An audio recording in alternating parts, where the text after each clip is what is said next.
Hi, my name is Michelle Amrou. I'm a registered nurse in the emergency department at UHNBC.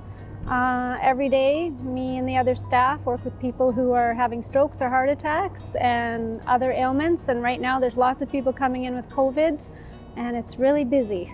Hi, my name's Renee Bush. I'm an ICU nurse at the Prince George Hospital. Day-to-day, we're looking after critically ill patients and a lot of COVID patients. We're working as a healthcare team long, exhausting hours. They're mentally, physically, and emotionally draining. Daily, I'm fielding phone calls from families that have loved ones in the ICU and they're looking for updates, and you can hear them, their voices crack when they're talking to you. They ask me to tell their people that they love them, and I do, even though my patients are usually unconscious. I do tell them.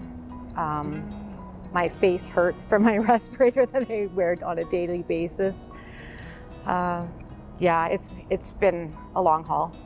Hi everyone, my name is Dr. Alistair Nazarali-Maitland. I'm an intensive care physician here at UHNBC. I also work down in the Lower Mainland. What does an everyday look like for me? Well, it probably involves looking at the daily caseload of new cases that have increased the provincial ICU numbers. It involves having a big cup of coffee, a quad shot, and then getting ready to come to work. I've been working about 11 out of the past 12 weeks, and it's been like that pretty much since March. So what we do in the intensive care is we manage the sickest of the sickest patients. So folks that need advanced airway support, mechanical ventilation, that means breathing machines that look after them and deliver their breaths. Sometimes they have more than one organ that isn't going well. So sometimes besides their lungs, their heart, their kidneys, their liver, or their brain can have problems. We look after exclusively those types of patients. My name is Rochelle Mazer, and I am a registered respiratory therapist. I work at the local hospital. On any given day, a respiratory therapist works with patients of all ages and stages who might be having difficulty breathing. We often are found at code blues and traumas. We help deliver babies who are premature and having trouble drawing their first breaths into life. And we work with life support quite a bit. So those would be the ventilators that many of us have heard about since COVID started.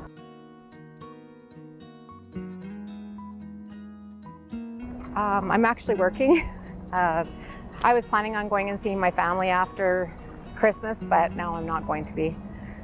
This year I will be spending my holidays at home with my family, enjoying the opportunity to just have some downtime, be quiet, paint, maybe go outside and enjoy some of the snow if we get any, and just really take an opportunity to get small and get close. I think I probably need to sleep for about 4 days straight.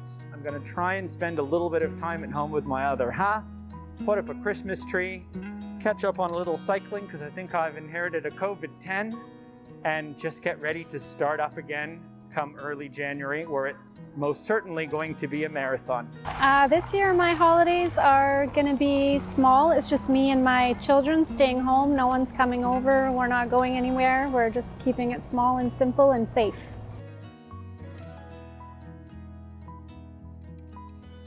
For the Provincial Health Guidelines, I would just like people to just follow them and stay home. It helps the nurses and doctors and all the other staff in the hospital by keeping people free from COVID or not spreading it as much and decreasing the stress on the healthcare system. So I just want people to stay home and keep their circles small. So what I think I want everyone to know out there is that safety of society is really our most important objective, and most of us in healthcare are not really doing this for ourselves, but we're doing this because we want there to be a good place for our future generations. I want you to stay at home, be safe, love those in your own household. Don't put any grandparents or parents at risk. And please know that your healthcare workers are working, well, I think the nurses are working 2,000%. They're doing an exemplary job, and we are all looking forward to society returning back to normal one day. Well, I guess I want people to remember that these are, when you hear the stats, they're real people with real lives and families and that love them. And so my work life has changed dramatically, but so has my home life. And I'm hoping that people can remember that and do the provincial guidelines of social gatherings, not more than 6. And I know it sucks to not have Christmas with your loved ones. I miss my family too, but if we can try and curb this COVID disaster we're in right now, it would be great. I think the provincial health order is really an opportunity for everyone to lean in together and to work together as strangers and maybe bring about a little bit of a Christmas miracle. Maybe we could light the spark that is the beginning of the end of this thing. Maybe we could really just trust that the rules are meant to help us and have some faith in the greater good. And if we can all just stay home and enjoy our loved ones and be creative about the ways that we reach out to the loved ones who aren't in our close bubble, maybe soon we can get to have dinner with our extended bubble. Maybe we can go back to enjoying sports. Maybe the sick people don't have to be so sick and there don't have to be so many. It would just be really wonderful to see everyone stay home, wear their masks, and love hard for Christmas.